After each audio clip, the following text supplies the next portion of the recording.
I'm Louisa Scioscia Stephens. I'm 57 years old. Today is March 30th, 2005, and we're at Grand Central Station, New York. I'm interviewing Tommy Drake, my longtime friend and neighbor. I'm Thomas H. Drake. I'm 32 years old.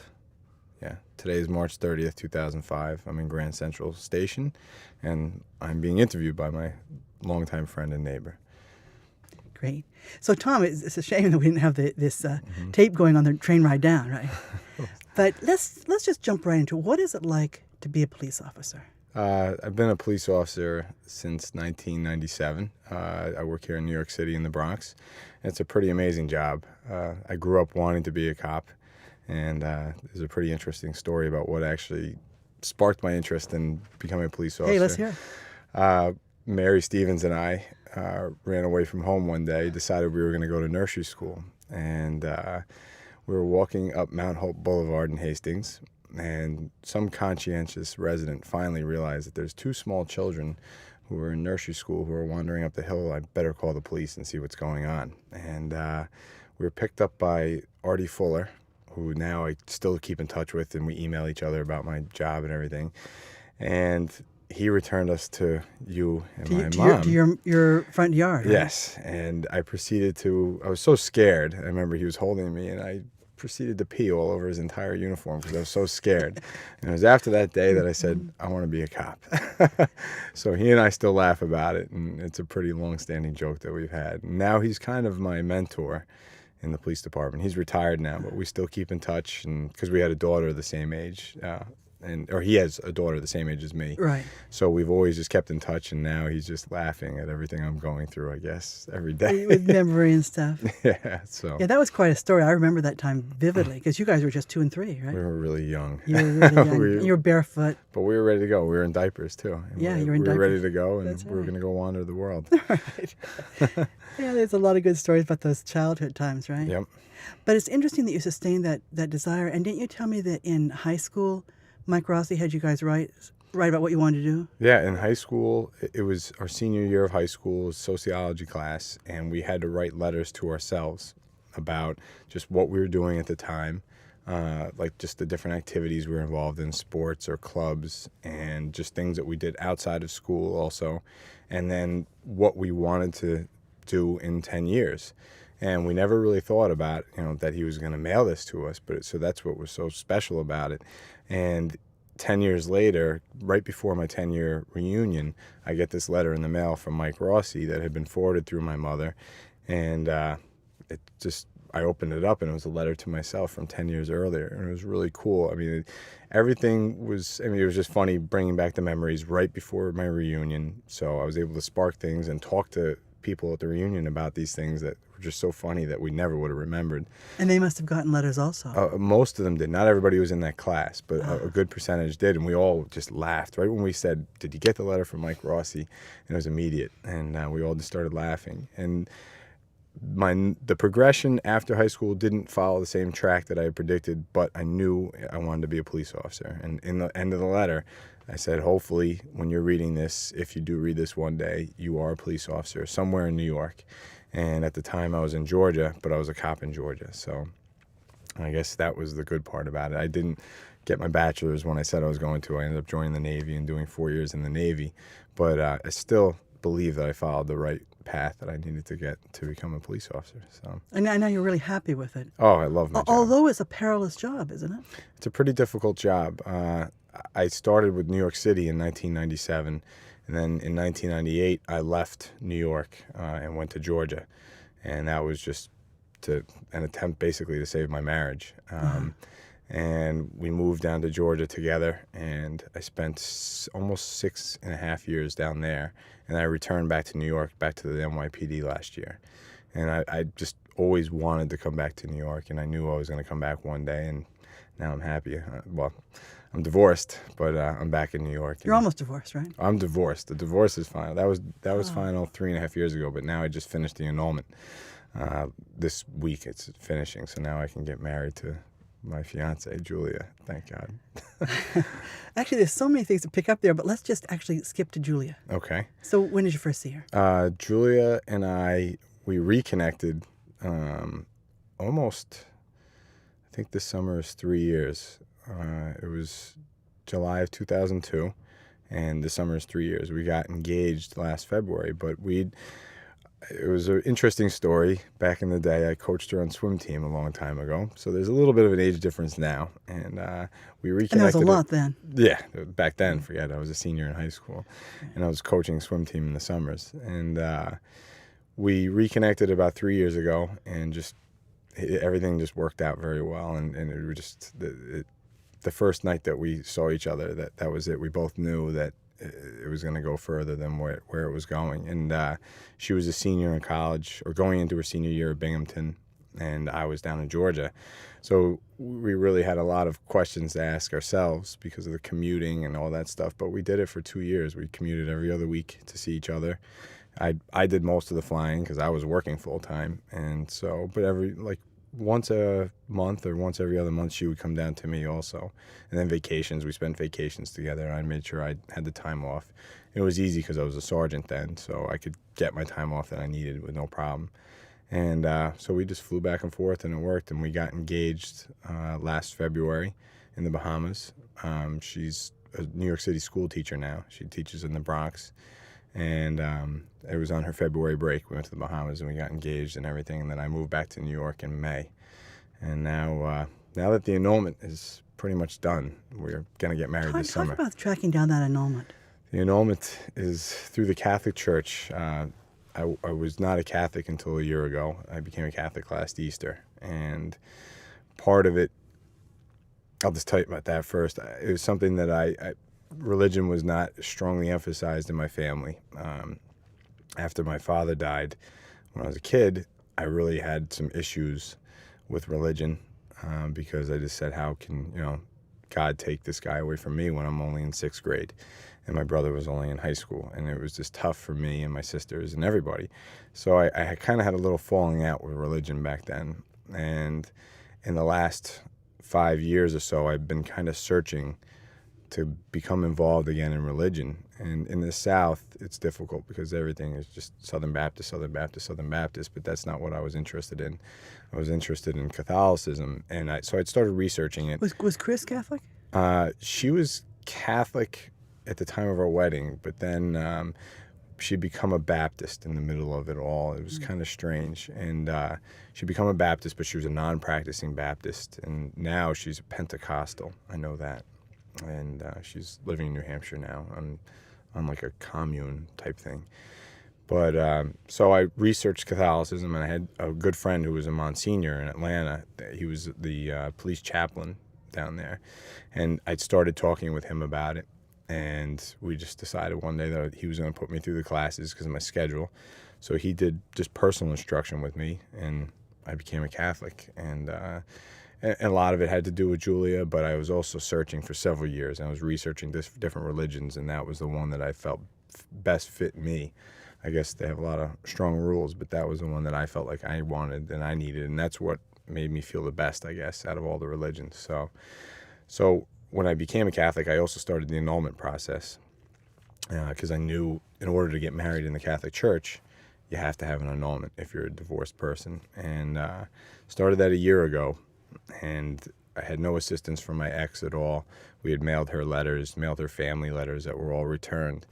And we thought it would be done in 6 or 7 months, and it turned into a year, and it was just getting more and more difficult. And I had remembered that she was born a Catholic and everything, and finally one priest picked up on it and said, wait a second, she was born a Catholic. Was she a Catholic at the time of your wedding? I said, non-practicing, and he said that didn't matter. So let's find baptismal papers on her, and we can have the annulment in 2 weeks as soon as we find those papers. And I've been researching and calling all these places. I had to pay a good amount of money in the beginning, and I had to fill out packets, and my family had to fill out packets of questionnaires. My mother, my brothers, or my brother and my sisters, everybody and good friends all had to fill out big, thick questionnaires for this thing and send it to this diocese in Atlanta. And eventually they said they can't help me because we had no involvement from my ex-wife. So they transferred to Charleston, and then Charleston said, well, now we have to wait another year. So we've been looking at a year, but now I finally heard from her the other day. I have her baptismal papers. I called the church immediately after I'd already called 100 churches in the areas where I thought she was born and raised, with no luck. And it turned out it wasn't Florida or South Carolina, it was Kentucky that she was baptized. So I never would have found that out. And I got that, and it's in the mail. So hopefully in 2 weeks, it should be done within 2 weeks. So. And you're going to get married in August? August. We're planning a 4.5 month away wedding. So it's going to be a lot of fun. It sounds... We're doing it. We don't care. Yeah. No, it sounds grand. Yeah.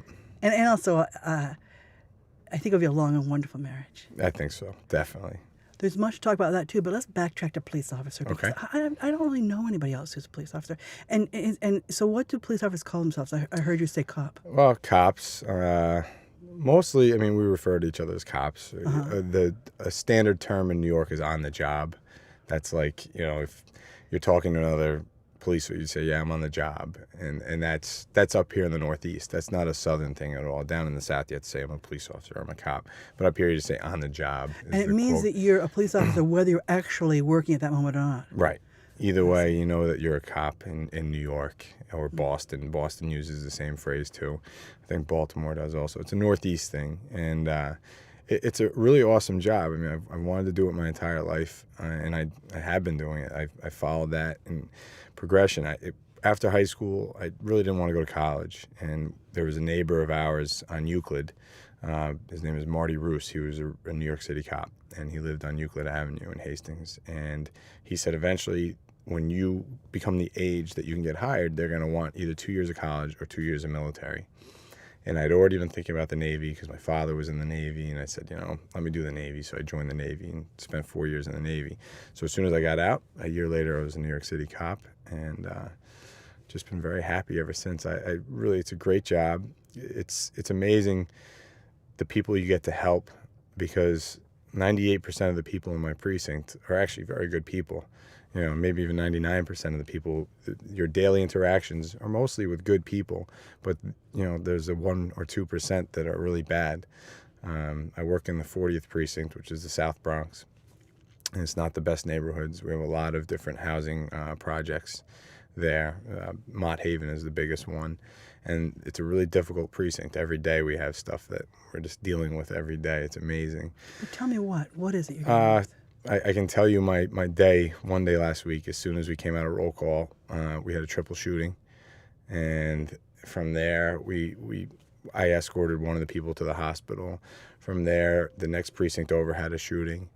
And then a few hours later, there was a christening that kind of went bad and turned into a huge fight and stuff. And we were involved, and we were trying to detain people, and I had somebody jump on my back in the middle of the entire thing. It gets a little crazy. And then we also have people who call in fake calls too.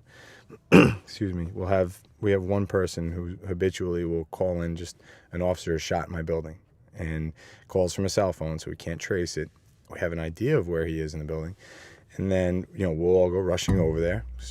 We'll all go rushing over there, and it'll be nothing, because we know that it's this guy. But, there might be one time that it might be real, especially if it's a cop who's shot. And then after we leave, he'll call and say his building is on fire. So then the whole fire department goes over there. All the people who have to respond to that call are there. So that's sad. So we're dealing with that at the same time that we have these calls that are coming in all around our precinct that are fake also. Because some people just, I guess, like to see the police cars. In Georgia, we had a person that would light dumpsters on fire behind businesses, and it would be 4 a.m, and we'd get a call about it. And finally, I just realized that it had to be somebody who likes to see lights and fire trucks and stuff like that. And there was an apartment complex nearby, and I was able to set up a track on this person to realize, all right, he's doing it at these times and these dates and stuff like that. And I sat up on a building and just waited. And here he came up from the apartment complex through the fence. There was a hole in the fence, and he came through that, and I watched him light a dumpster on fire and arrested him. So, because you just realized there was somebody, and he was probably sitting and watching all of us come down there and put out the fire and all these things, and maybe he was somebody who wanted to be a fireman or whatever. But, It's hard to know the motivation. It's but kind of strange. And then next week, I think I'm going to a trial back in Atlanta from an arrest I made about 4 years ago. So I can't really talk about it, but it was an animal cruelty arrest. It was really crazy. And this guy, he was a POW, and he kind of snapped a little bit, and he was killing his dog in front of me. And then he also lit his neighbor's car on fire. It was really strange. So that trial is next week, I think. Probably shouldn't have talked about that. But so it sounds like you have empathy for these criminals, really. I do, actually. I mean, I believe that a lot of his environment, some people are forced into the situation of being criminals. Some people choose it. I mean, some people actually actively seek it and become criminals on their own. But then there's some people, like homeless people, they have to survive. So they're going to do petty thefts and everything. And I do have sympathy for that. Do you think you're typical of the police officers? Not at all. I think I'm pretty different from a lot of cops. I mean, I at work, I do my job. I'm a very aggressive police officer. I go out and I catch people doing things. I don't really care about writing summonses, even though I have to write summonses for moving violations and stuff. I like to arrest criminals. Well, I don't quite understand. A summons just is. Tell me what that is. Exactly. I just, pulling a car over and writing a speeding ticket. I'm not. I don't enjoy that, and there's a lot of people who do, but I don't enjoy that stuff. I enjoy solving crimes and getting involved with that stuff. And most police officers don't have, I think, the sympathy that I have for people. I'm always very nice to the people I arrest, unless they deserve, me not to be nice to them. But normally if they want a glass of water, I get them a glass of water. If they want to go to the bathroom, excuse me. If they want to go to the bathroom, I let them go to the bathroom. Mm-hmm. If they say the cuffs are too tight, I loosen them. Excuse me. Want some water? I have a chest congestion, so usually I'm pretty nice to them because there's no point in making them miserable. Right. They'll be just more difficult. Right. And it's make it easy. So both you and Julia work in the Bronx. She's a teacher, and you're a police officer. Mm-hmm. And do your worlds intersect at all? Well, I teach at her school. I go and talk to the kids. Gosh, I don't know. I go and talk to her kids, and I talk to other classes. She's kindergarten and first grade special education. And something I started in Georgia with my nieces and nephews down there, I would go in and talk to their classrooms, and I'd go in uniform and bring the cool stuff with me, because down there I was on the SWAT team, so I'd bring all my heavy gear and my helmets and stuff, and I'd let the kids, and they'd ask questions. I'd let them wear my stuff and everything, and just basically talk to them about being a police officer and about my role in the community. And I think it's especially important in the Bronx to do this with these kids, because a lot of the kids are from different backgrounds. Several of her kids are foster children, which means either their parents have been, have died, been killed, or in jail. Mm-hmm. So they're in foster families. In the case, most of the cases there are that the parents are in jail. One of the children actually witnessed his father's killing on the street with his mother, and so it was really crazy. And so she's got a really tough job. So if I can go in and talk with these kids, and I do it regularly, even if I'm off duty, I go in and talk to them, and they all call me Sergeant Drake, and it's all a big laughing thing and stuff. So at least they respect one cop in the Bronx, because one day I sat down with them and just said, what does a police officer do? And one girl said, you lock people up. Another girl said, you chase people down the hallway in my building. And that's a sad, difficult way to grow up, I think. So at least I can go in and talk with these kids. And now this year we set it up that I talk to all the kindergarten and first grade. And I also have a buddy that's a New York City fireman, a firefighter. He's coming in to talk to them also and talk to all the kindergarten and first grade. And then I have a paramedic going in just to let them see what the public servants do and let them like the public servants that they see regularly in their neighborhood. And I had to find a nurse. I'm trying to find a local Bronx nurse also to go in and speak with the kids, because I think it's pretty important. It's a great thing that you're doing. And how do you have the power to do that? Well, her principal's brother is a New York City police officer, so her principal's behind it 100%. Mm-hmm. And I've never heard of a principal that hasn't backed something like that. The first time I went in, she came and watched me, And it was just with Julia's kids only. So there was only 6 or 7 kids because they're special education. So she came and watched, and she was so happy. She grabbed me right away and walked me right to another classroom. We did the same exact thing in the other classroom, and ever since then I haven't had a problem. And I did it in Georgia, all over, different schools in Georgia also. But now, and I got the approval of my commanding officer to do it here in uniform, because you have to get that approval first. And it's pretty cool to be able to talk to kids and just have a positive relationship with them instead of a negative relationship with them. Is it you personally volunteering your time then? It's on my own time. I see. Tell me a little bit about the differences between Georgia, being a police officer in Georgia, and being one in New York City. The area I worked down there was north of Atlanta. It was like the suburbs of Atlanta. It was called Alpharetta. And it was a lot like the suburbs of New York City. You know, just the crime occurs, just not as often. You dealt more with community relations and community-related issues versus New York City. It's just you're responding to call after call after call. There, you had a lot of time to actually branch out and proactively meet with the community and go to the schools more often on duty and get paid for that. And I would go to community organization meetings sometimes at night just to hear what's going on in different communities of my city, just to see what's going on, because I was a supervisor. So it was good just to know what their issues are. And if they have a problem with the police department, they can ask me if I'm there. And that was a lot of fun. But here we have people who are specifically assigned to that, you know, so because just as a normal patrolman, people, you could never do that, you know, there's no way you'd have the time to do it. So now I don't really get to do it unless it's on my off time. So, but down there you had crime, just not as often as here, not as often as the Bronx. My friends down there are just amazed that I came back to New York and I'm working back in the Bronx again, because they think I'm crazy. But are you? No, not at all. Not at all. So, what's the best part about being a police officer? I think you get to help people on a daily basis, and in Georgia, it didn't feel as rewarding to help somebody who already had things in their life. The people down there, you know, it wasn't like, I mean, there was a rich community there of athletes, you know, Falcons players and Braves players and stuff. But then we also had a more poor community, and you could help people. But here, helping somebody in the Bronx, you feel like you're actually making a serious difference in somebody's life. Julia feels the same way about teaching in the Bronx.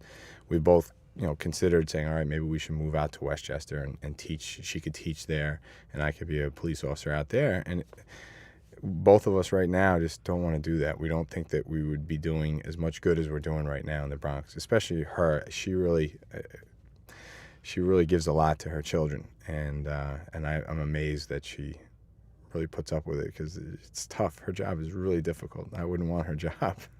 I enjoy doing what I do, going in there for an hour and speaking and getting out of there, because these kids are all they're off the wall. But they're beautiful kids. They're great kids. So I think that's the reward for her. She gets to help these kids who sometimes their home is just crumbling around them, but at least they enjoy going to school. Where I remember growing up, I really didn't want to go to school. Like, I liked it, but it was like a necessary evil. These kids love going to school because of all the things she does with them. She brings in snacks for them. She does games with them. I mean, I come in and talk to them. They have outside people. Her dad is a judge in Westchester. He came in with his robes last year and talked to the kids as a judge. You know, it's really interesting what she does for her kids, and they actually like coming to school. I think that she has the lowest sick record for her kids out of the school. The percentage of kids going, you know, taking a sick day. She has the lowest sick record in her school. So that's pretty good. It says a lot about her. And I think we're going to stay in the city. I really don't see us moving. Well, the city's lucky to have you both. Yeah. Is there a downside to being a police officer? You deal with a lot of stuff. Like I said, we had a triple shooting, and ordinary people don't deal with that on a daily basis. The downsides, I mean, we don't make a lot of money. Our pay is not the best, especially in New York City. Outside the city, police officers make a lot more money in the suburbs and stuff.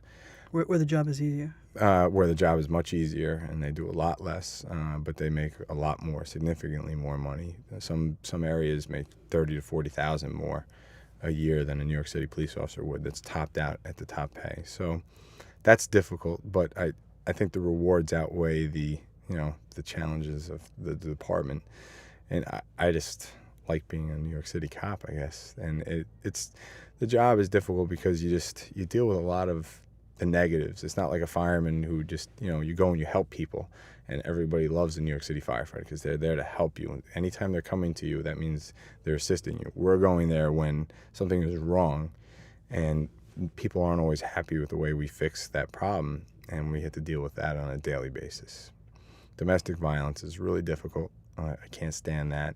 It's a sad situation, especially when children are involved, and that's one of the most depressing things I have to deal with: child abuse and domestic violence. I can't stand either of those. So that's the difficult parts, I think. Yeah, so there are difficult parts and good parts. Were you a fireman? Or? I'm a volunteer fireman in Hastings, and I still am actually, but I never was a full-time paid firefighter. I really don't want to be one. Cops and firemen have a clashing relationship, so it's more of just a joking thing. I think it's more. I'm wearing a fire department hat today, but but they have it's more of a joke. I think it's like fraternities or something too. Basically, you have two fraternities who just compete against each other. And in the city, we all appreciate each other because we know that we need each other, I think. You know, I need them if something's happening to me, and they need us if something's happening to them. So, do I remember correctly that when you were a boy, you were on the volunteer ambulance? Ambulance Corps also. Oh, yeah. Right, I thought that was true. Yeah, I'm still doing that in Hastings. As soon as I moved back to New York, I got back involved with all that stuff. It was like I was never gone. I just reinserted, I cut and pasted myself back into that life. And so here's a modern phrase. Back into the Ambulance Corps and having a good time. And that's a rewarding thing. I have a good time doing it. And Hastings doesn't have any paid ambulance or fire department. So if you don't volunteer, it's not going to happen. Eventually, as a future taxpayer in that town, I don't want a paid service in our town. I want to keep it volunteered so we don't have to pay for that also. We already have high enough taxes up there. Well, and there's something very admirable about volunteer fire. So how do you get trained for those three jobs, ambulance, fire, and police? Police officer, you go through the police academy. And in New York City, it's a 6-month academy. And it's paramilitary. And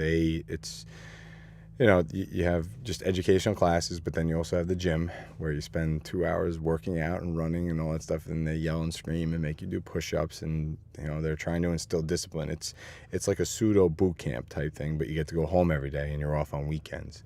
And having done boot camp, I know that it's just that's what they're trying to create, that type of environment, but they just can't get there 100% because they can't keep you there. Boot camp, they keep you there, and they really get to really mess with you and turn you into a good sailor or whatever service you're in. But it's a paramilitary organization. You wear your uniforms. They have to be ironed every day, and it becomes a little tedious. But I think it's worth it for a lot of the people who didn't have military experience, who are being introduced to this organization, and you have to be taught how to respect the different levels of your chain of command and everything. And a normal person wouldn't even know anything about that. They have to be taught that, and have to be taught the inner workings of the department. So it's necessary that there is a 6-month police academy, even though I had to do it a second time because I was gone for more than a year. So I went back to the New York City Police Academy again.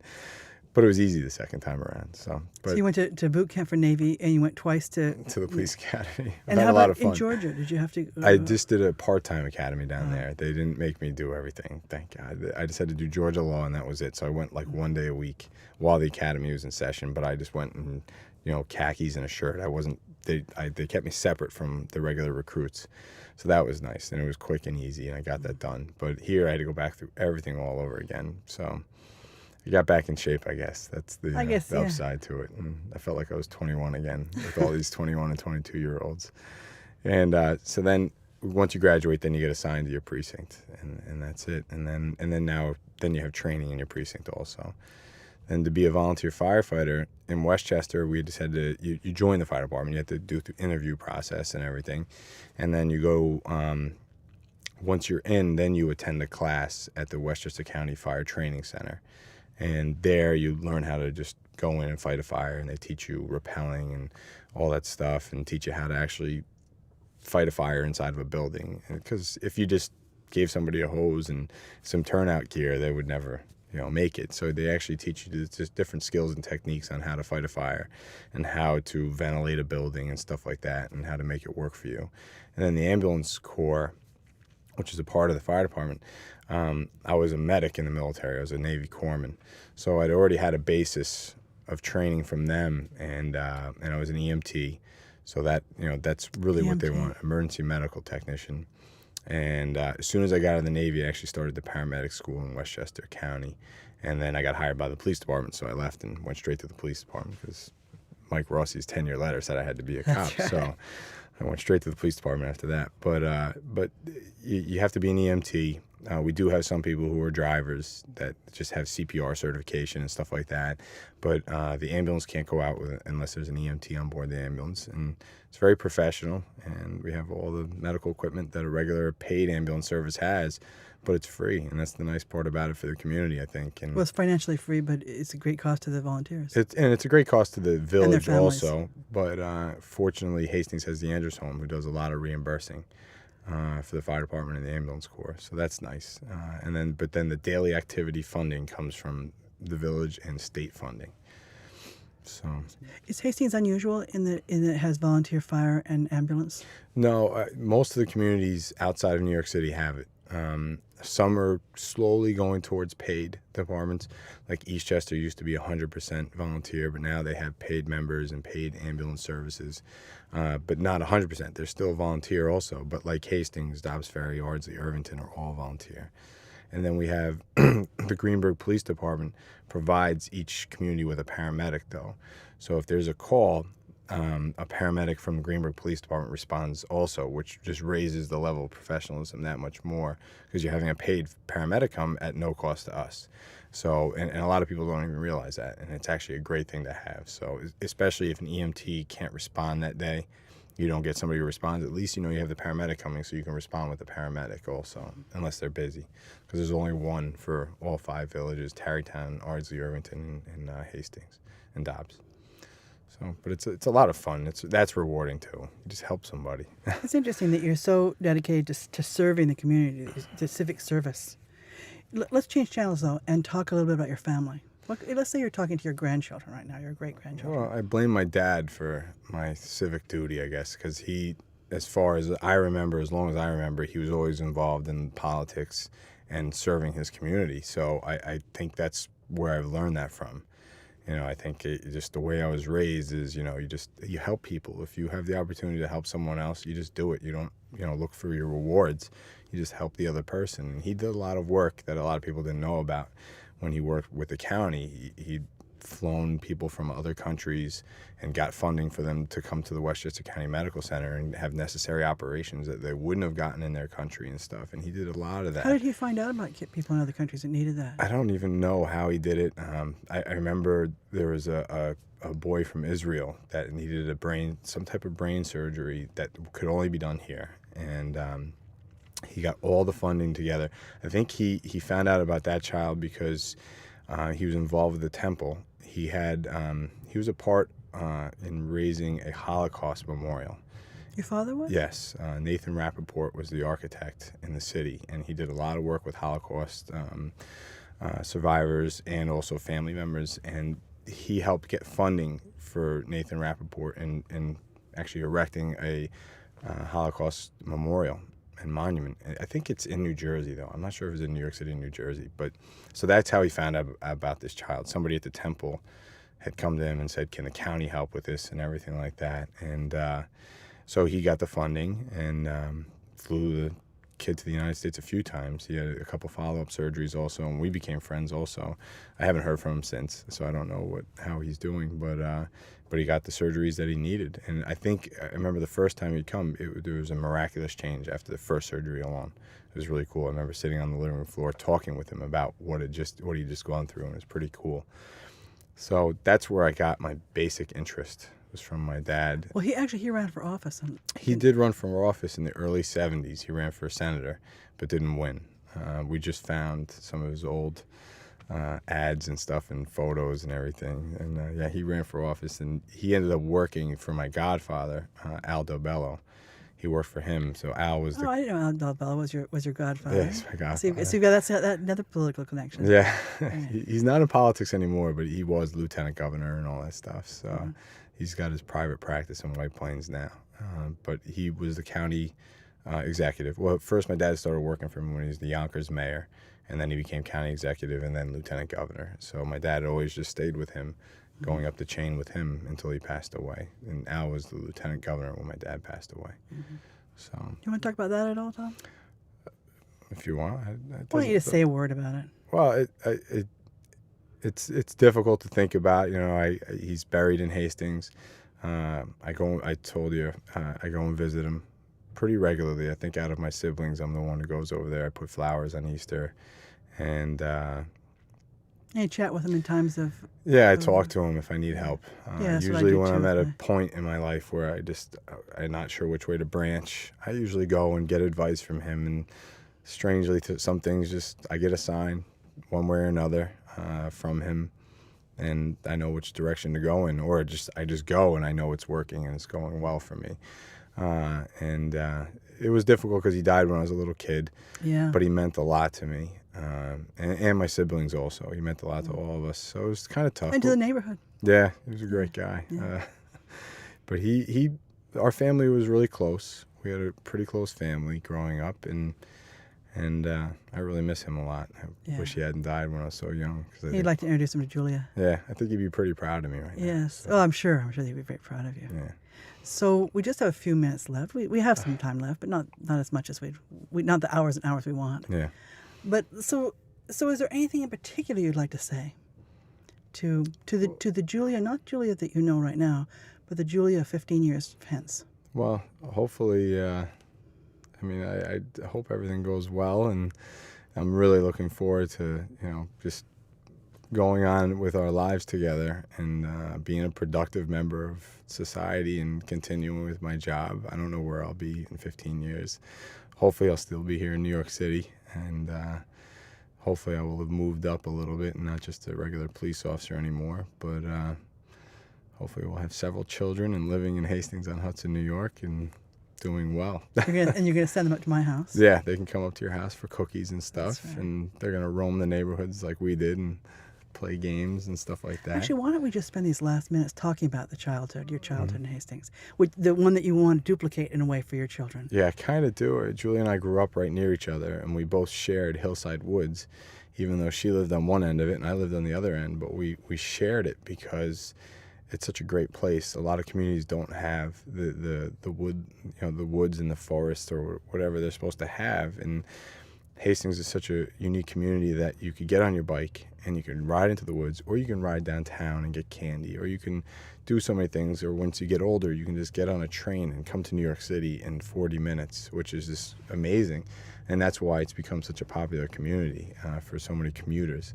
And it was really an awesome place to grow up in because, your children, my brothers and sisters, we all just could get on bikes and just ride anywhere and do whatever we wanted to do. And we could be so independent, but we still had to come home at the end of the day.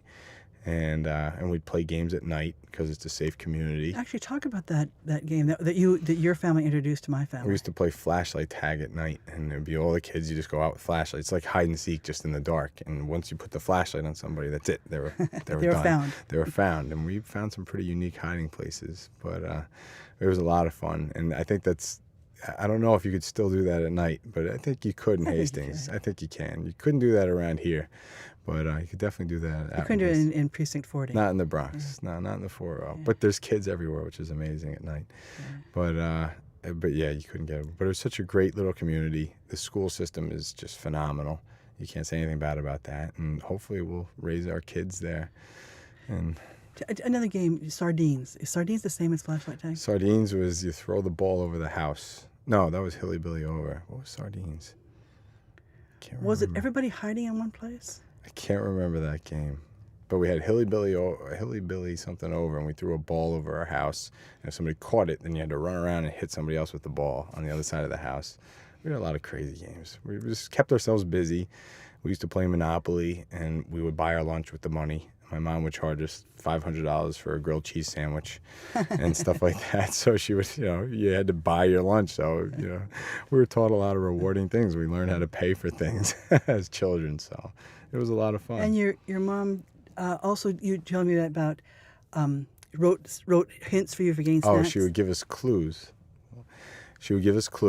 And we'd have to go, like she would describe one of the neighbors, like she would describe you, and this clue.